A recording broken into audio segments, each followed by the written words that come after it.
Hello everybody, a very hot and sweltering Jack the Jobber here to talk about Night of Champions. Now, I was half expecting this review to be another one of those like, WWE haven't done anything, they're stuck in a holding pattern, everything's moving so slowly. One of those type of reviews, which have been quite justified this year so far. And instead, they gave us an amazing moment. And one of the best WWE matches of the year so far, to cap off what is probably the best WWE show of the year so far as well. Let's talk all about it, and importantly, let's also talk about what this means for the booking plans going forwards. So if you haven't seen, spoilers all throughout this video of course, Sami Zayn is the WWE champion. First of all, that's amazing in its own right. The fact that Sami Zayn... You know, I haven't been too happy about WWE over the past year or so. I don't think it's been a very good product. But that doesn't take away from the history of that title belt, of the lineage of that championship, all the way back to Buddy Rogers in the 60s. And now it's amazing and a very positive thing that Sami Zayn is now part of that legacy. That can never be taken away from him. The reason I say it's amazing is that Sami Zayn deserves this more than almost anybody on the roster I can think of who hasn't yet held that belt. Not just in his WWE career, but before that as well. His run on the Indies as El Generico. Oh, it might not be the same person. Right, okay. His stuff in Ring of Honor, his stuff on the independent scene, and the commitment, the dedication, not only to being a mechanically very good worker in the ring, but his character stuff and his ability to wring every ounce of emotion out of a situation. This is fully deserved. This is the most positive WWE booking decision I can think of in quite a long time. And secondly, not only was it a great moment, it was a great match as well. In fact, we'll start by talking about the main event, and then I'll run through the rest of the event chronologically, because really this is the only place to start. Cody Rhodes defending the WWE title against Gunther and Sami Zayn. And at first I thought, oh, they're going for the triple threat formula, you know, the kind of tried and tested, one guy gets thrown out the ring, the other two wrestle basically a singles match, then they cycle out and the other two do that, and you get all three combinations. But then I realized as the match went on, they were very deliberately doing this. It was always, or nearly always, Sami being the one thrown out, usually by Gunther, as if to be like, get out of here, I don't care about you, you are a non-factor in this match. And that's when I first started to think, this could be a setup for Sami to win. Now again, I wasn't certain at this point. The fact that it's in Riyadh, Saudi Arabia, where Sami, despite his recent heel turn, remains a huge babyface, that was a point in his favour, I suppose. But it would still be anything but a certainty at this stage. Gunther, I think, could have realistically won as well.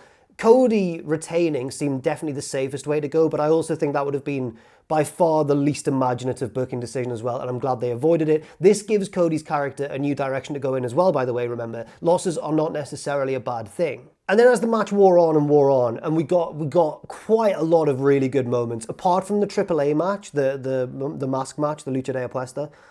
This is the best WWE match, second best WWE match of the year so far in my opinion, just behind CM Punk and Roman Reigns of course, in the main event of WrestleMania. We had these moments all built through, very memorable moments indeed. Basically Sami pulled the referee out of the ring when Cody had hit the crossroads on Gunther, and Cody was angry about that and said, alright then Sami, me and you, let's go. A little bit later on, Cody, who is often criticised for being too straightforward a babyface, too boring a hero to get behind. Although I do think you need those in wrestling, but Cody here showing a little bit of depth, or being allowed to show a little bit of depth to his character, doing the same to Sami, turnabout is fair play, pulling the referee out of the ring to rob Sami of a victory. The fight spills to the outside, we get Sami going for a package pile driver, a lovely homage to Kevin Owens of course, who's been his friend and foe, God, long before they were even in WWE. But Cody reverses it, and in a crazy spot, backdrops Sami from one announce table to the other, and Sami slams through it. Gunther then gets out there and tries to powerbomb Cody through the remaining announce table. It doesn't move. Powerbombs him again. It's really brutal, but efficient, no wasted movement. Very Gunther-esque, which is good because it was Gunther who did it. Then we get the sleeper in the ring on Cody, which has been established now as well, a career ender. Literally retiring John Cena and AJ Styles. Cody looks like he's done for as his hand limply drops towards the canvas. Sami catches it. He recovers from the announce table spot just in time to catch the hand before it hits the canvas. It's the rules of wrestling, I suppose. That means that the match carries on. Yeah, fair enough. The finishing stretch was crazy because at this point I was very emotionally invested in Sami winning, which is not something that often happens, does it? When you're used to watching so much wrestling, as many of us do, it's hard sometimes to feel like you're genuinely invested in a match to this degree. But I think I would not have been the only one watching this who was desperate for Sami to pull out the win after all these twists and turns. And they continued. It looked at one point like Gunther was going to get the win. Cody manages to interrupt the pair of Gunther and Sami struggling over a sleeper hold exchange. Hits the crossroads on both of them. I was like, oh no, it's done. Gunther spills out the ring. Cody could probably beat Sami there and then. Picks him up instead for a second crossroads. And Sami, with this slick reversal, pins him. Pins Cody Rhodes to become WWE Champion. Crazy match, man. There were several near falls and exciting moments that I haven't bothered mentioning there either. I've kind of covered the big stuff, but I would recommend watching it if you haven't. I thought it was really, really good, especially not knowing the result though. Maybe you can't rebottle that magic, but Sami winning, what a moment. And then what does this mean going forwards? Well, I'll first talk about the opening match of the night, and then I'll talk about what I think the plans for SummerSlam are, because this is relevant too. The opener was the King of the Ring final between Jey Uso and Oba Femi. I think I, like many heading in, got this completely wrong. I thought this was going to be Brock Lesnar interfering to cost Oba Femi. Jey Uso would become King of the Ring, and it would set up a rubber match between Brock and Oba at SummerSlam, which of course is in Minnesota. It's Brocktown, Brock State. Yeah, and that would probably be the scene of Brock's retirement. Now it's all very uncertain. The action itself felt like a TV match, I think, and not a particularly crisp one. I don't think any match on the night really came close to that main event, but I think quite a few of them felt, well, wrestlers were probably jet-lagged and tired and stuff. You've just been on a tour of the UK, you've been to London. Guess what? You're getting on another flight and you're going to the Middle East. I get why there seemed to be a bit of tiredness among quite a few of the wrestlers, it seemed. But even though I wasn't particularly a fan of the action here, I agree with the result. Oba absorbed everything Jey could throw at him. Jey got maybe more than enough offense in to remain a credible threat as well. But Oba had those little moments that remain unique to Oba, particularly when he took the big Uso splash from Jey, but then kicked out of the pinfall attempt by just grabbing Jey's throat and standing up out of it into a chokeslam. So those little moments that do remain quite unique to Oba as a wrestler. I think Jey probably got a little bit more of the match than I would have liked given his current place on the card, but Oba's win was pretty dominant once he made his comeback, and that's what you like to see. I'm still a little bit worried, and I'll talk about that when I talk about what I think might happen at SummerSlam. I'm still a bit worried about Oba's push, but at the moment, it's positive signs so far. I mean positive signs since he took that loss in Italy against Brock, which I still massively disagree with. But the signs of kind of moving on past that are there for now. So yeah, no Brock run-in, no Brock appearance on the night at all. Quite a few major stars missing from this one, actually. CM Punk's obviously taking time away. No Roman Reigns, no Rhea Ripley appearance, actually. We did get a few unannounced surprise appearances, I suppose, in the women's US title match, which I'll cover in a bit. But as for what this means for SummerSlam, so now Oba gets a title shot as he is King of the Ring against either champion he chooses. Now we know that the other one is Sami Zayn. I think it's way more likely that Oba would go after Roman Reigns. I don't think it makes sense for Oba's character to take the quote-unquote easier match against Sami, assuming Sami remains champion all the way up to SummerSlam. We also don't know if that's going to be the case. But I think Oba versus Roman is the more likely outcome. Now, do I think Oba will beat Roman? Probably not. But I would love it if it happened. I guess the fact that he has been thrown into a big four, big title match against Roman, if he does indeed choose Roman, is a good thing. But then the other side of that question is what happens with Brock Lesnar? Because now Oba has a title match.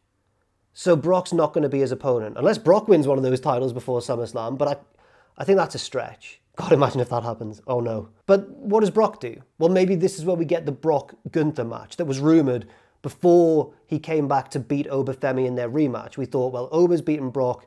Then Brock retired, and everyone thought, oh, I guess the Gunther match isn't happening. And then when Brock came back, he targeted Oba. Everyone assumed it would be Brock Oba 3 at SummerSlam. But it could be Brock Gunther, and Brock Oba 3 is on hold. That's what I think at the moment. That seems to be the most likely prediction for now. The one thing I do not want to see happen, well, I don't want to see Roman beat Oba in straightforward, decisive fashion. I also don't want to see Brock cost Oba his title match, regardless of which champion he chooses to face. I think that's a cheap way of kind of preserving Roman's title reign. If Roman's going to beat Oba, he has to have been through war to get there. But then on the other side of the equation, that leaves us with Sami Zayn as WWE Champion. And I assume if they're going to keep his character the same going forwards, he is going to be something of a paper champion, quite a weak champion, deliberately so, which I don't mind as a storytelling device. I think that's often quite unique. It can be done in good ways. A champion, particularly if it's a heelish champion, does not have to be dominant like Roman or like Gunther, as we've seen in recent memory. No, we can have a cowardly, weak top champion on a brand, and that works. He's like Joffrey. But who does Sami face then? Assuming, once again, he keeps that belt until SummerSlam. Cody would be the logical solution here, I suppose. Cody looking for revenge after Sami's beaten him for the belt now. CM Punk could return and be involved as well. Feels like maybe, even though it's been rumoured, they might be saving Cody versus Punk for WrestleMania. Or that could be like a multi-match series as well, because they're two such big stars. I think we get Sami versus Cody then. Cody versus Sami for one belt, Oba versus Roman for the other one, Brock versus Gunther as just a big showcase match. And what does Punk do? We'll cover that when we don't need to worry about Punk right now. Right, I should probably talk about the rest of the show then. Liv Morgan versus Io Sky, the Queen of the Ring final, followed the King of the Ring final. This result was spoiled as the entrances were going on. Yeah, so Danhausen came out, did a bit of a mic segment with Liv before the match began, and Danhausen cursed Liv. So Liv's losing then, and she did. Very clear heel babyface dynamic in this one. Io Sky was an almost 1980s style babyface at times here, high-fiving all the kids in the front row, jumping off the crowd barricades so all the kids could be like, she jumped so close to us. Yeah, things are really exciting when you're young. Oh, I miss those days, I miss them so. And then admittedly, the match got more serious as it went on. It got a very decent chunk of time, which I was worried about, possibly because the King of the Ring final didn't go that long at all, sub 10 minutes. So this one went about quarter of an hour, which was good for both Liv and Io to get that run out. And Io's good as always. Liv did her thing. I think it was a pretty decent match. Again, I wasn't blown away. I think it was all right. The turning point here comes when Io tweaks her knee and then Liv ruthlessly targets the leg down the stretch. Io fights through though, Spanish fly over the moonsault. She kind of sprints into her finish despite having her leg wrecked just before that, but then she remembers to sell it after winning and after the bell. So I mean, I can overlook it slightly, Io, but you're better than that. And then immediately afterwards, in an in-ring interview, Io chooses Liv as her SummerSlam opponent for the title. Don't know what I think here. The reaction I saw immediately on social media was that Io versus Rhea would have been more compelling because they had that great feud a couple of years ago now, which felt like it never truly got resolved perhaps. So I agree, I think. I would have rather have seen Io versus Rhea. I think they've got great in-ring chemistry as well. But I'm not going to complain too much, I suppose. It would have been preferable, but at least we've got a clear direction. Next up, the steel cage match, Seth Rollins versus Bron Breakker. I may provoke the wrath of people with my opinion on this one, because I think a lot of people would love this and think it was probably, were it not for that main event, people would think this was like the blow-away match of the night. And I do probably still think it was the second best match of the night.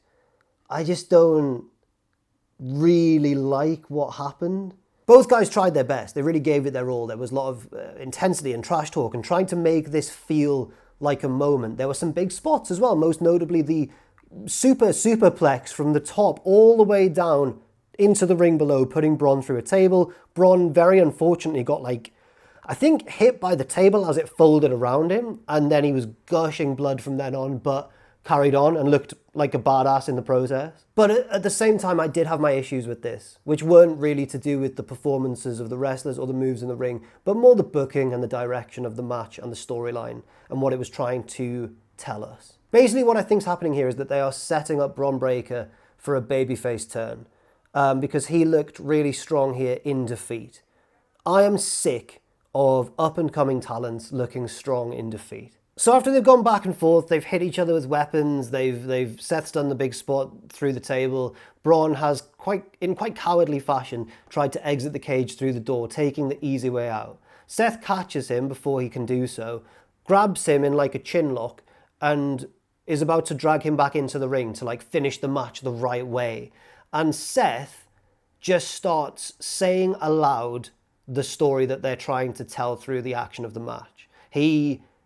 It's the ultimate example I can think of recently of tell rather than show. Seth's like, finish the fight, find out who you are, discover yourself in the heat of combat. It's marginally less cheesy than that. This was proper cheesy stuff. Some of those lines I said there were direct quotes from Rollins as well. I really didn't like it. I thought it had a really forced, epic kind of feel. I think it gave the match a layer of artifice that did not need to be there.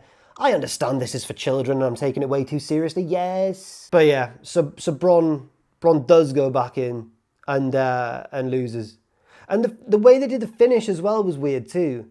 With Seth hitting like all the moves under the sun, Braun still kicks out, which is very makes him look strong, very admirable. And then starts to get up again. Seth goes for another stomp, Braun stops him, just sits up on his knees and goes, no. So then he starts to get up and Seth hits like an avalanche stomp instead to put him away. I think they were going for like a similar sort of thing to Punk versus Roman at the end of that Mania match. Like it's not over yet, but one of these guys is clearly done, but he's trying to bravely battle on. I just don't think it came across as clearly as the Punk Roman one did. But yeah, I mean, very decent match. Exciting moments, definitely. But I would have just much preferred it without the forced epic cutscene stuff going on. I do think this sets up Braun for a babyface turn, again because he was so brave in defeat. And once again, my main takeaway from this match is that I'm sick of up-and-coming talents being so brave in defeat. Jacob Fatu, yes, he's older than Braun, but I regard him still as like a promising up-and-coming talent, even though he's like in his mid-30s. But he's quite new on the scene, you know what I mean? Jacob Fatu, so brave in defeat when he took Roman Reigns to the limit and lost. Javon Evans very recently took Jey Uso to the limit in the King of the Ring semi-final and lost. But there was handshakes at the end and respect shown and stuff. Well, now Braun's lost this feud to Seth, a feud which I think he really could have used a win in. I mean, he did win one of the matches, but he doesn't help him as much as I think WWE think it helps him. Also afterwards as well, Cole's on commentary just saying like, wow, we wondered if Braun was ready for this, and he definitely was. No, he wasn't. He lost the match. And also, Braun has already beaten Seth. So it wasn't that impressive a performance because he didn't do what he's previously done. I don't know. I mean, there was no interference and stuff, and they made him look honourable, but I don't think it was worth it. I don't think it was worth having him lose. 2 matches left to talk about. The US title match, Trick Williams defending against Ricky Saints. This was a pretty straightforward title defense for Trick Williams. Felt like it was padding out the card, honestly, which is very unusual in WWE in 2026. They're usually a very bare bones company these days when it comes to pay-per-view cards. This is normally a criticism that we'd level at AEW. And it goes without saying that this show still, despite having one more match than usual, was still absolutely loaded with adverts and all that sort of stuff. That's just, I feel like I mention it every time now, it's not going away. Notable things in this match, Ricky Saints does the Eddie Guerrero fake DQ. Oh, I've been hit kind of spot on the outside to get Lil Yachty ejected. Yeah, Lil Yachty was flown out for a pretty easy payday, I have to say. Surely Lil Yachty's rich enough. All Lil Yachty did in this whole thing was get shoved off the apron towards the start. Fair enough. Then he had his bedazzled kendo stick stolen on the outside by Ricky Saints, who then pretended Yachty had hit him behind the referee's back. Yachty got ejected, did a bit of complaining, and then came back for a little post-match bit at the end. I dread to think how much money he was paid for this. Apart from that, it was Trick absorbing punishment. Ricky Saints, I don't think standing out as much as he did in NXT. Or certainly not as much as he did in AEW before that. I think he should have been more overtly villainous here, I suppose. I didn't find his performance as memorable as I usually would in the case of Ricky Saints, who is a very talented wrestler indeed, and a very natural heel usually. But anyway, this was all about Trick, I suppose. Maybe he was instructed, hey, don't steal the moment from Trick. This is Trick's moment, which would be fair enough. Trick gets the win with the Trick shot, and I like that his finisher is being protected. It's a real knockout blow. and I do enjoy that. And it looks very convincing as well. Size of Trick Williams, and he does a jumping, running knee. Of course that should be finishing a match, and I'm glad it did here. Yachty comes back in to hit the People's Elbow on Ricky, which is a nice finish. Michael Cole got more excited for this than I think anything else on the show. And the final match to talk about, the women's US title match, Tiffany Stratton defending against Jade Cargill. I don't want to annoy the Jade fans out there, or the Tiffany fans. I found this quite clunky. Yeah, I didn't really enjoy this one. I thought that the chemistry between the two kind of wasn't really there. I thought there were several moments where there was clear communication going on between the wrestlers, and I thought there were points that looked a little bit slow. There were no major botches or anything like that, which is always a good thing. But I just think, you know, when you're watching a wrestling match and you can see them thinking about what they're doing. Felt like that. But this was like the run-in match, I suppose, with Mitchin and B-Fab getting involved, Jade's henchwomen, of course. They interfere, but it only results in a near fall, Tiffany being kept strong and everything. Chelsea Green emerged from under the ring to kind of battle back against the bad guys. Then I quite like this element, because now even though Chelsea's a face, she's still selfish old Chelsea Green and gets distracted gazing at the title that she once held. I quite like that development. This leads to the ref admonishing Chelsea, turning their back on the action, and Jade goes to use the title belt to her advantage, but is stopped by the surprise arrival of Charlotte Flair at ringside, who stops Jade from doing so, and that leads directly to the finish. Tiffany gets the win. Now, I've already said I didn't really like this as a match, but the booking I cannot argue with, and I was skeptical about this one heading in. I thought this was a lose-lose situation because I thought that both women kind of needed the win, and therefore you can't have one of them lose. I thought that Jade shouldn't lose because she'd be falling way too far down the card way too fast after so recently being a world champion. I also thought Tiffany couldn't afford to lose so soon after winning the US title and also having already fallen down the card herself. But instead, they found a workaround. They found a little way out of this predicament, which is the involvement of Charlotte Flair. Charlotte versus Jade, which is now being set up as a feud going forwards, well, that's not a step down the card for Jade Cargill, is it? Charlotte Flair, it's one of the biggest names in WWE. So I think that even though Jade lost, she's kind of moving up despite that. And I like that, because also Tiffany looks good. She's defended her title. She can move on to a feud with someone else and defend it again. Yeah, nice, neat little bow to wrap up what I think was, at first, kind of a pointless match. So there we have it. I mean, Sami Zayn is the WWE champion. And things are kind of happening heading into SummerSlam. And I know it's a really sad state of affairs when things are happening is like a major thing to get excited about in WWE. But the pace of the storytelling and the booking has been so slow in recent times that this is actually like a huge positive step relative to what's come before. Fair play. Long live Sami Zayn. Hurrah! I've been Jack the Jobber. Thank you very much for watching this review. Let me know your thoughts and opinions in the comment section down below. Please like the video. It really helps out the channel as well. And subscribe if you haven't already. And take care of yourselves. I'll see you soon.